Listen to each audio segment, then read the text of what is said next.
Most welcome dear friends, मैं संतोष सिंह आप सभी लोगों का स्वागत करता हूं आपके अपने यूट्यूब चैनल डीजे सर पर। अब हम लोग का जो मिशन है देखिए भूगोल पेपर का है और भूगोल का आपका जो पेपर है भूगोल के जो बच्चे हैं वो रेगुलरली इस चैनल पर स्टडी करते रहें सुबह शाम रात्रि जब भी आपको वीडियोस मिलते हैं। देखिए टाइमिंग तो कोई शेड्यूल फिक्स नहीं है लेकिन मैं कोशिश करूंगा कि रोज कम से कम आप लोग को 8 से 10 वीडियोस जो है वो अवेलेबल करा सकूं। तो डियर फ्रेंड्स चलिए हम लोग स्टार्ट करते हैं आज की इस महत्वपूर्ण सेशन को। क्लास 12 के बच्चे एकदम तैयार हो जाएं। जो भूगोल के बच्चे हैं उनके लिए यह जो वीडियो बहुत ही इंपॉर्टेंट है। जियोग्राफी देखिए तो आइए चलिए देखते हैं हम लोग अति लघु उत्तरीय प्रश्नों की इस महत्वपूर्ण सेशन को। हम लोग देखिए यहाँ पर आधा आशा रहेगा तो यहाँ सब तो आप लोग खुद हमारे विद्यार्थी हो चुके हैं। तो थोड़ा बहुत जो गलतियाँ रहती हैं तो उसको तो आप लोग इग्नोर कर भी देते हैं। नहीं तो नया रहता है तो सभी इंसान सोचता है कि अरे क्या हमारे डियर स्टूडेंट्स बोलेंगे, तो यहाँ डियर स्टूडेंट्स ये नहीं रहेगा। ठीक है, तो अति लघु उत्तरीय प्रश्नों की सीरीज को चलिए हम लोग स्टार्ट करते हैं आज के। देखिए यहाँ डियर स्टूडेंट्स देखिए मोस्ट इंपॉर्टेंट प्रश्नों की सीरीज चल रही है। अति लघु उत्तरीय दीर्घ उत्तरीय जैसे मुझे टाइमिंग मिलेगा मैं आप लोग को अवेलेबल कराता रहूंगा। लेकिन आप लोग एक काम करते रहिए कि अपनी स्टडी को मत रोकिए। आप लोग एकदम चपचपा के अपनी स्टडी को करते रहिए। ठीक है डियर स्टूडेंट्स, क्योंकि आप लोग के पास समय बिल्कुल भी नहीं है। तो चलिए आइए स्टार्ट करते हैं हम लोग आज के इस महत्वपूर्ण सेशन को, जिसका की नाम है अति लघु उत्तरीय प्रश्न भूगोल की। कुटीर उद्योग से आप क्या समझते हैं? तो चलिए डिस्कशन आइए देखते हैं कुटीर उद्योग का मतलब क्या होता है। देखिए यहाँ पर हम लोग जो ये महत्वपूर्ण प्रश्न है आपका, कुटीर उद्योग होता क्या है। तो पहली तो बात यह है कि देखिए जब आपका काम धंधों को शुरू करते हैं देखिए, तो कुटीर उद्योग क्या होता है, निर्माण की सबसे छोटी इकाई होती है। यानी किसी चीज का यदि आप पैदावारी कर रहे हैं तो देखिए इसका यहाँ पर ही इतना ही डिफिनेशन यहाँ निकल के चला आता है कि क्या होता है कुटीर उद्योग क्या होता है, निर्माण की सबसे जो छोटी इकाई होती है उसी को हम लोग कुटीर उद्योग बोलते हैं। ठीक है ना। इसमें दस्तकार जो होते हैं जैसे दो व्यापारी होते हैं, काम करने वाले जो होते हैं लोकल तरीके के जो लोग, तो दस्तकार जो होते हैं स्थानीय कच्चे माल का उपयोग करते हैं। ठीक है, एवं साधारण औजारों तथा औजारों द्वारा परिवार के सभी सदस्य मिलकर अपने दैनिक जीवन के उपयोग की वस्तुओं का उत्पादन करते हैं। निजी उपयोग के बाद शेष बचे हुए तैयार माल को स्थानीय बाजार में विक्रय कर देती है। तो ये जानते हैं कि हम लोग का जो देश है भारतवर्ष, यहाँ पर कुटीर उद्योग वाले ही बड़े पैमाने पर हैं। तो इसलिए ये बहुत ही इंपॉर्टेंट चीज आती है। ये दस्तकार जो स्थानीय लोग हैं तो मतलब ये लोग देखिए क्या काम करते हैं। इनका तो मुख्य रूप से जो काम होता है कि खुद को पैदावारी, पहले मतलब पैदावारी जो हम करेंगे तो वो खुद के लिए करते हैं। ठीक है, लेकिन यदि माल जब बेसी बन जाता है तो वो उसको क्या करते हैं, साधारण साधारण औजारों के द्वारा जो होता है, बहुत संपन्न मशीनें नहीं होती हैं, बहुत जैसे एक तरीके से देखा जाए तो हस्तशिल्प रूप से काम करते हैं, हाथों से ही काम करते हैं। कुछ मुख्य मशीनें जो होती हैं थोड़ा बहुत होती हैं, बड़े पैमाने पर नहीं होती हैं। ठीक है, तो परिवार के सभी सदस्य मिलकर अपने दैनिक जीवन के उपभोग की वस्तुओं का उत्पादन करते हैं। निजी उपभोग के बाद देखिए शेष बचे तैयार माल को क्या किया जाता है, स्थानीय बाजार में जो वहाँ के लोकल मार्केट होते हैं उसमें वो लोग ले जाकर उन वस्तुओं को क्या कर देते हैं, सेलिंग कर देते हैं। तो उसी को हम लोग बोलते हैं क्या, आपका कुटीर उद्योग हो जाता है। ठीक है, कुटीर उद्योग होता है तो मतलब देखा जाता है इसकी पूंजी जो है इसको शुरू करना बहुत कठिन काम नहीं है, छोटे पैमाने पर इसको स्टार्ट किया जा सकता है। ये एकदम कृषि का देखिए एकदम जो उद्योग का एकदम निचले स्तरों में जो कुछ आते हैं कि जैसे कोई भी इसको संपन्न, कोई भी इसको स्टार्ट कर सकता है। छोटे लेवल पे लोग हैं, बड़े लेवल पे लोग हैं। आइए डिस्टेंस हम लोग बढ़ते हैं। देखिए दूसरा जो आपका मोस्ट इंपॉर्टेंट प्रश्न है आपका, बहुत ही इंपॉर्टेंट है यह प्रश्न। तो प्रश्न को पहले देखिए, बहुत ही महत्वपूर्ण है। देखिए स्वामित्व के आधार पर, प्रश्न को पढ़िए पहले, स्वामित्व के आधार पर उद्योगों का वर्गीकरण कीजिए। बहुत ही इंपॉर्टेंट प्रश्न है, स्वामित्व के आधार पर उद्योगों का वर्गीकरण कीजिए। देखिए अभी तो बात हुई आपसे, आप लोगों से एक पहले प्रश्न की, तो इसका उत्तर क्या हो जाएगा डिस्कशन। देखिए स्वामित्व के आधार पर देखिए उद्योगों को जो बांटा जाता है वो मुख्य रूप से कितने प्रकार में बांटा जाता है, 3 प्रकार में बांटा जाता है। कौन कौन है? देखिए पहला तो आपका क्या हो गया, सार्वजनिक क्षेत्र हो गया। ठीक है, सार्वजनिक हो गया। दूसरा क्या हो जाएगा आपका, निजी हो जाएगा। ठीक है, और यहाँ पर क्या होता है, संयुक्त क्षेत्र के उद्योग हो जाएंगे। सार्वजनिक क्षेत्र के उद्योग का मतलब जिसे देखा जाए तो इस पर सभी लोगों का अधिकार होता है, कई लोगों का। और निजी का मतलब हो गया किसी का अपना पर्सनल हो गया, स्पेशली किसी का हो गया। और यहाँ पर संयुक्त क्षेत्र का मतलब होता है इसमें संयुक्त रूप से जैसे कहा गया भैया कोई काम प्रारंभ किया गया उसमें, लेकिन 2 या 2 से अधिक, 3 लोग, 4 लोग, 5 लोग शामिल है जो मालिक बनाया जा रहा है उसमें, तो उस प्रकार से बात होती है। ठीक है डिस्कशन, आइए अब हम लोग बढ़ते हैं मोस्ट इंपॉर्टेंट प्रश्नों की सीरीज में अब तीसरे प्रश्न की ओर। देखिए यहाँ तीसरा प्रश्न आपका क्या है, बहुत ही सरल है और आसान प्रश्न है। व्यापार से आप क्या समझते हैं? व्यापार से आप क्या समझते हैं, या तो आयात निर्यात क्या होता है? तो ये बहुत इंपॉर्टेंट प्रश्न है। तो व्यापार से आप क्या समझते हैं? देखिए सीधा सीधा क्या होता है, वस्तुओं को क्रय एवं विक्रय करना ही क्या कहलाता है, व्यापार होता है। जाहिर सी बात है भाई, जिसमें व्यापारी क्या करते हैं, अपने सामानों को लेन देन करते हैं, जैसे ग्राहक हो गए और दुकानदार हो गए। तो एक लेने वाला रहेगा और एक देने वाला रहेगा, और एक बेचने वाला रहेगा तो दूसरा खरीदने वाला रहेगा। क्रेता और विक्रेता जहाँ पर दिखते हैं तो उन्हें ही वस्तुओं का क्रय विक्रय होता है जहाँ पर। आपका आता है व्यापार की बात, ठीक है। तो क्रय और विक्रय को ही हम लोग क्या बोलते हैं, साधारण भाषा में अगर देखा जाए तो उसी को हम लोग व्यापार बोलते हैं, ठीक है डिस्टेंस। आइए महत्वपूर्ण प्रश्नों की सीरीज में अब देखा जाए कुछ और प्रश्नों को। लेकिन महत्वपूर्ण प्रश्नों की सीरीज में आगे बढ़ने से पहले डिस्टेंस, यदि वीडियो थोड़ा सा भी आप लोग को हेल्पफुल लग रहा है तो इसे please like share and subscribe your channel. ये मेरा चैनल तो है लेकिन इसके सदस्य आप भी हैं, ये आपका भी चैनल है, तो इसीलिए मैं कभी ये नहीं कहता कि मेरा चैनल हमारा चैनल, ये हम सभी लोगों का चैनल है। इसमें सभी आप सभी विद्यार्थियों का कर्तव्य है कि इसे ज़्यादा से ज़्यादा फैलाएं। तो डियर स्टूडेंट्स, और जानते हैं कि ऑनलाइन प्लेटफॉर्म का जो सबसे मुख्य साधन होता है लर्निंग का, वो शेयरिंग ही होता है। तो sharing is the best way of learning, ठीक है डियर स्टूडेंट्स। और लाइक यदि आप कर देते हैं तो उससे एक इंटरनल मोटिवेशन मिलता है, तो इतना काम भी जरूर करते चलें। आइए देखते हैं हम लोग अब चौथे प्रश्न को। देखिए चौथा आपका प्रश्न क्या है, फुटकर व्यापार को स्पष्ट कीजिए। फुटकर व्यापार को स्पष्ट कीजिए। तो यहाँ पे डेरिवेशंस क्या है, देखिए फुटकर व्यापार सेवाओं के अंतर्गत उपभोक्ताओं को वस्तुओं का प्रत्यक्ष विक्रय किया जाता है। मतलब फुटकर व्यापार में देखिए सेवाओं का जो होता है या वस्तुओं और सेवाओं का उपभोक्ता क्या होता है, सीधा सीधा उसको विक्रय कर दिया जाता है। फुटकर व्यापार व्यापार उसको हम लोग बोलते हैं। सादा तरीके से जिसको छोटा मोटा काम है, कम जरूरत है किसी को, तो वो क्या कर लेगा, ले लेगा सीधा सीधा आसानी से, और वो उस चीजों का लाभ उठा लेगा उन वस्तुओं का। अब जब जरूरत नहीं रहेगी, मतलब तो ये मतलब किया जाता है। अधिकांश देखिए फुटकर व्यापार जो होता है केवल विक्रय के नियत प्रतिष्ठानों और भंडारों में संपन्न होता है।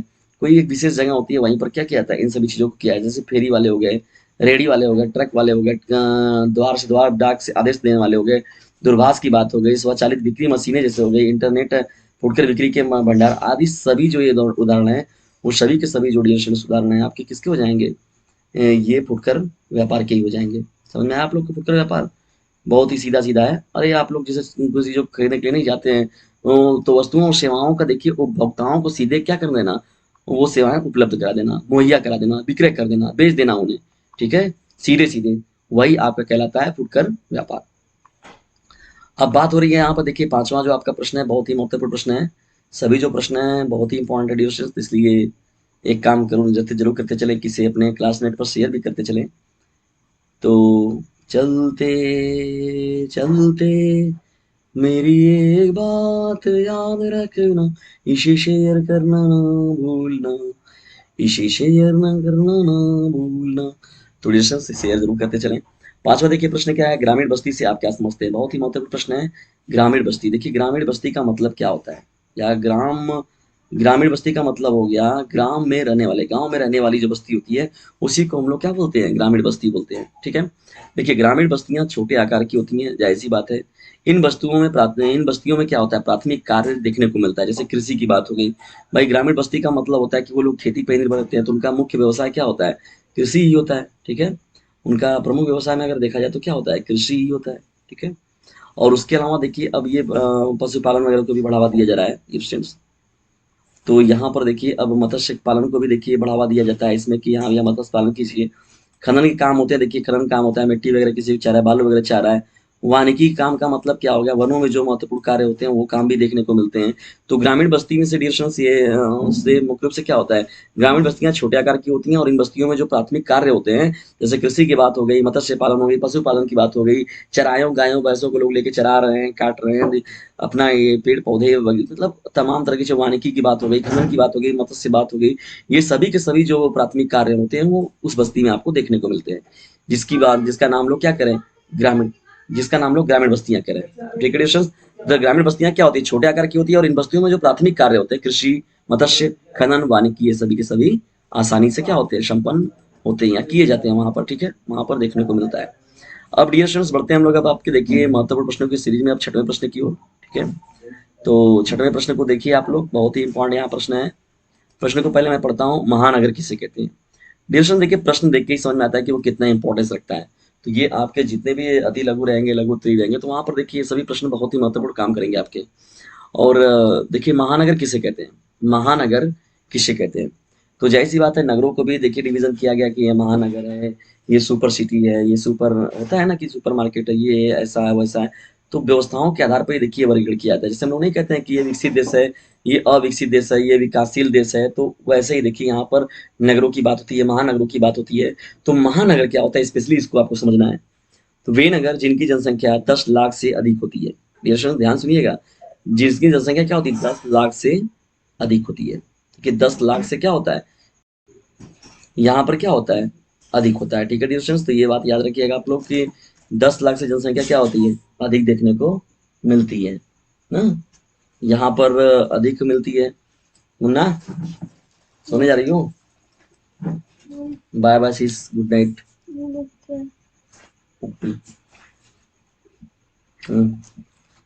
यहाँ पर अधिक होती है, महानगर कहलाते हैं। देखिए यहाँ पर 7वें प्रश्न की ओर में बढ़ते हैं। आज देखिए पेपर आप लोग का हुआ है, लेकिन दरअसल मेरी बहन का, छोटी अमिता का कुछ पेपर गड़बड़ हो गया है।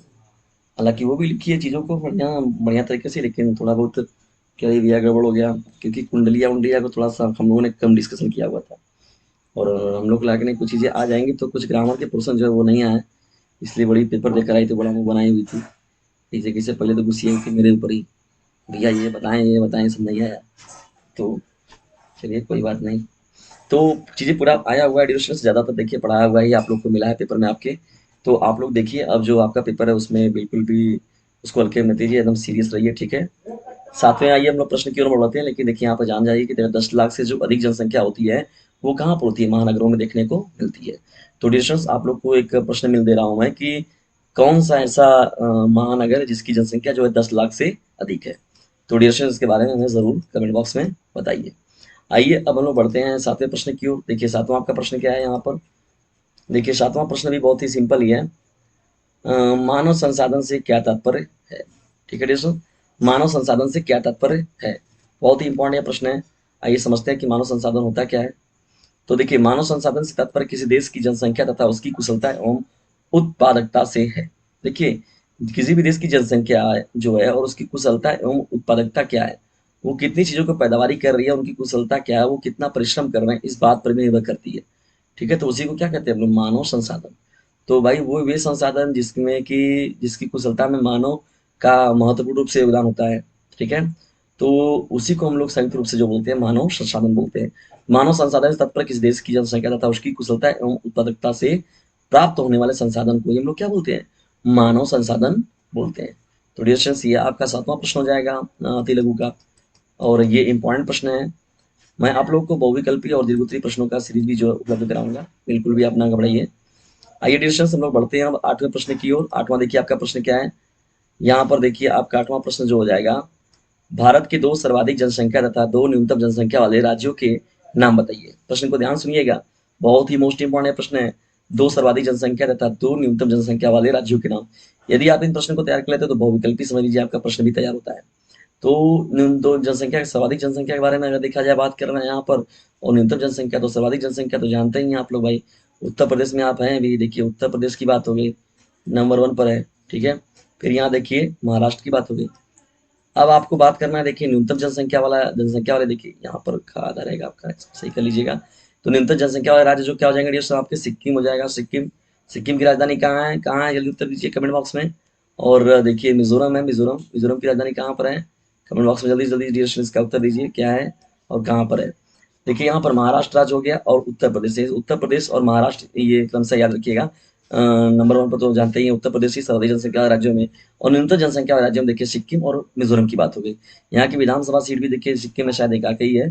तो ये सभी डिरेक्शंस ये क्या है, पूर्वी राज्यों में शामिल है सिक्किम जो देश है, और सिक्किम जो राज्य है ये देश नहीं है, यहाँ पर एक राज्य की बात हो रही है। ठीक है, तो डिरेक्शंस यहाँ पर देखिए ये बहुत ही इंपॉर्टेंट प्रश्न है, बहुविकल्पी में भी आपसे ये प्रश्न पूछ सकता है, तो बिल्कुल भी आप कंफ्यूज मत होइएगा और अपनी तैयारी को बेहतर तरीके से करते रहिए। आइए हम लोग आगे बढ़ते हैं। पढ़ाऊंगा मैं, पढ़ोगे तुम, ये बच्चों जिंदगी, मगो रब से अच्छा परसेंट, ये बच्चों बंदगी। तो मैं ईश्वर से यही प्रार्थना करता हूँ, अल्लाह परमात्मा से, कि आप लोगों का बेहतर परसेंटेज आए और अपने भविष्य के लिए एक बहुत ही बड़े परसेंटेज को सुरक्षित रखें, और साथ ही साथ उसकी एजुकेशन भी आप बेहतर तरीके से पाएं और अपने जीवन में आप कामयाबी को छुएं। ताकि, और जानते हैं कि जब कभी शिष्य अच्छा काम करता है तो भाई माता पिता और गुरु जो 3 लोग होते हैं तो वो स्वतः ही उनका नाम चलाता है ना। तो यदि कोई लड़का तरक्की करता है तो उनके 2 ही लोग जो मुख्य रूप से जो उनके शिष्य होते हैं, उनके जो माता पिता होते हैं, वो सबसे ज्यादा प्रभावित होते हैं। तो 9वें प्रश्न की नोटिफिकेशन बढ़ते हैं। ये भी देखिए प्रश्न बहुत ही ज्यादा इंपॉर्टेंट है। जनसंख्या वृद्धि से आप क्या समझते हैं, बहुत ही मोस्ट इंपॉर्टेंट यह प्रश्न है। जनसंख्या वृद्धि से आप क्या समझते हैं। तो चलिए डियर स्टूडेंट, देखते हैं हम लोग की जनसंख्या वृद्धि से क्या मतलब होता है। देखिए, जनसंख्या वृद्धि का मतलब क्या होता है? निरंतर जनसंख्या, लोगों की संख्या में होने वाली वृद्धि क्या होती है? जनसंख्या वृद्धि होती है ना, लोगों की जनसंख्या में। तो जनसंख्या वृद्धि क्या होता है? दो समय बिंदुओं के बीच किसी क्षेत्र विशेष में रहने वाले लोगों की संख्या में होने वाला परिवर्तन। तो होने वाला परिवर्तन का मतलब ये क्या है? होने वाला परिवर्तन जो है वो पॉजिटिव रूप में है। होने वाला क्या परिवर्तन? क्षेत्र में रहने वाले लोगों की संख्या संख्या में परिवर्तन। ये परिवर्तन भी हो रहा है, मतलब कि उसमें वृद्धि को लेकर बात कर रहा है ना। वृद्धि का मतलब क्या हो रहा है कि पॉजिटिव परिवर्तन देखने को ही मिलता है। जनसंख्या वृद्धि की बात होती है। जनसंख्या ह्रास का मतलब तब तो ना हो जाएगा वहां पर जब निगेटिव रूप में होगा तो। लेकिन यहाँ पर क्या हो रहा है? जनसंख्या वो बढ़ रही है। तो लोगों की संख्या में होने वाली वृद्धि, ऐसी बात है, निरंतर रूप से जनसंख्या विस्फोट की बात हो रही होती है ना। तो वही बात है एडिशन यहाँ पर, जनसंख्या वृद्धि भी। तो कोई अलग चीज आप नहीं पढ़ रहे हैं, पढ़ी हुई चीजों को आप बस केवल रिपीट कर रहे हैं। ठीक है, बिल्कुल भी घबराने की जरूरत नहीं है आप लोग को, और पढ़ी हुई चीजों को आप पढ़ रहे हैं, ये भी आपने माइंड में रखकर पढ़िए। तो डियर स्टूडेंट्स, आइए हम लोग बढ़ते हैं। देखिए 10वें प्रश्न की ओर, बहुत ही मोस्ट इंपॉर्टेंट है। 10वां डियर स्टूडेंट्स प्रश्न क्या है आप लोगों का, इसको भी देखा जाए। जनसंख्या वृद्धि पर नियंत्रण के दो उपाय बताइए। इसके तो आप हजारों उपाय लिख देंगे, मैं जानता हूँ, लेकिन मैं यहाँ पर पर्टिकुलरली देखिए दो उपाय आपको बता रहा हूँ। जनसंख्या वृद्धि पर नियंत्रण के दो उपाय बताइए, क्या क्या है? देखिए यहाँ पर क जो लिया गया है डियर स्टूडेंट्स, यहाँ पर लड़के लड़कियों के विवाह की न्यूनतम आयु सीमा को बढ़ाना। देखिए यहाँ पर चर्चा भी चल रही थी आपकी कि नहीं, 21 वर्ष लड़कियों की उम्र हो जाए और 24 या जो भी था तो वहां पर लड़कों की उम्र हो जाए। लेकिन यहाँ पर अभी देखिए वो तो चल रहा है, तो लड़के और लड़कियों का जो विवाह का जो न्यूनतम सीमा है उसको बढ़ा दिया जाए। भाई जल्दी जल्दी विवाह हो जाता है तो वो भी कहीं ना कहीं से जनसंख्या वृद्धि कारणों में एक आता है। और ख जो डिरेक्शन देखिए यहाँ पर 10वें प्रश्न का इंपॉर्टेंट चीज है, वो परिवार संबंधित कार्यक्रमों का प्रचार प्रसार करना भी चाहिए। देखिए अभी जो महत्वपूर्ण रूप से जो भारत सरकार योजना की आई हुई थी पहल, कि हम दो हमारे दो, तो वो भी था ना कहीं से। देखिए वैसे परिवार नियोजन जैसी से मतलब बातों को लाना। देखिए और जनसंख्या वृद्धि अगर हो जाती है तो इससे क्या नुकसान है उनको बताना, और कम जनसंख्या तो उसका क्या लाभ मिलने वाला है, इन सभी चीजों को मतलब जागरूकता फैलाना। तो परिवार संबंधित कार्यक्रमों का प्रचार प्रसार यदि आप करते हैं तो वह भी मिलता है। जैसे उसमें आपका परिवार नियोजन की बात हो रही थी, हम दो हमारे दो। लेकिन आजकल समस्या क्या है कि हम दो हमारे होने दो। तो लोग यहीं पर इसी चीजों में लोग फंस जाते हैं कि हम दो हमारे दो को भूल कर लोग क्या हो जाता है, हम दो हमारे होने दो। तो ये चीजें नहीं रहनी चाहिए, लोगों को कुछ बदलनी चाहिए अपनी। या तो कम से कम दो है तो तीन हो जाए, तीन तक सही है, लेकिन फिलहाल में जो पांच पांच बच्चे, आठ बच्चे, 10 बच्चे, 12, यहाँ पर तो कभी कभी तो 13 लोग हैं, 14 लोग हैं, 15 लोग हैं, अरे क्या मतलब है? तो जाहिर सी बात है जनसंख्या विस्फोट तो होना ही है। तो जनसंख्या वृद्धि के नियंत्रण के और भी बहुत से रास्ते हैं, लेकिन यहाँ पार्टिकुलरली देखिए आप कहते लोगों में बात कर रहा है तो यहाँ पर दो इतना जो दिया गया है वो पर्याप्त है। तो डियर स्टूडेंट्स, आज का यह महत्वपूर्ण सेशन आपको कैसा लगा इसके बारे में कमेंट बॉक्स में जरूर बताएं। और जो बहुविकल्पी है, दीर्घ है, लघु उत्तरीय है, सभी प्रश्नों की सीरीज आप लोग को मिलती रहेगी। आप लोग भी अपनी तरफ से सुझाव देते रहिए कि आपको क्या चाहिए, क्या प्रॉब्लम है, क्या समस्या है, और अपनी तैयारी को बेहतर तरीके से दीजिए, क्योंकि 3 से 4 दिन का आपके पास समय बचा हुआ है। बिल्कुल भी आपके पास समय नहीं है, अपनी तैयारी को बेहतर तरीके से दीजिए। और जितना भी मतलब आपको इम्पोर्टेंट बताया जा रहा है उनको तो आप जरूर देखिए, क्योंकि उनसे आपको एग्जाम में बैठने का एक कॉन्फिडेंस मिलता है। और उसके साथ ही साथ आप जो है इस चैनल के लिए अगर थोड़ा सा काम करना चाहते हैं तो यदि कोई वीडियो आपको पसंद लगता है तो उसे बिल्कुल उसे शेयर जरूर कर दिया करें अपने क्लासमेट में, और खासतौर पर उन बच्चों को जो कि इकोनॉमिकल वीकर हैं या तो बोर्ड एग्जामिनेशन के टॉप की लिस्ट में वो जाना चाहते हैं, तो डिस्टेंस उन पर भी इस वीडियो का लिंक शेयर जरूर कर दिया करें। ठीक है, क्योंकि जानते हैं कि ऑनलाइन प्लेटफॉर्म पर लोग ऐसे ही अपने कामों करते हैं, तो sharing is the best way of learning. इस चीज को आप ध्यान में रखते हुए चैनल के सहयोग के रूप में इतना काम आप जरूर करें। और जो मैंने नंबर दिए रखा है उसको भी आप तो किसी वीडियो में आपको नंबर वो मिल जाएगा, आप डिस्क्रिप्शन बॉक्स से भी उस नंबर को ले सकते हैं। तो वहां से भी आप जाते हैं तो आप उस नंबर को ले लीजिए और उसमें तुरंत मैसेज करके फ्री में जुड़ जाइए, ताकि आपको आसानी से पीडीएफ वगैरह भी मिल जाए। आप पढ़िए, पढ़ते हैं तो आपको और अच्छे समझ में आएगा। पीडीएफ वगैरह ही आएगा तो पीडीएफ वगैरह को लेके कम से कम रट जाइए उसको, लेकिन किसी भी तरीके से फिलहाल में आप अपने बोर्ड एग्जामिनेशन को क्रैक कीजिए। और क्रैक करने का मतलब है कि कम से कम 80+, 90+, तो 90+ जाइए, 80+ जाइए, तभी मजा आएगा, समझ लीजिए। नहीं तो उससे नीचे यदि आप है तो फिर मजा नहीं है। तो उसमें उसके लिए आपको देखिए मोस्ट इंपॉर्टेंट प्रश्नों पर काम करना पड़ेगा। और डियर स्टूडेंट्स, मेरे हेल्प ग्रुप में आप इसको एक बार शेयर जरूर कर दें। तो मिलते हैं हम लोग अगली वीडियो में, तब तक के लिए टेक केयर, गुड बाय, जय हिंद, जय भारत।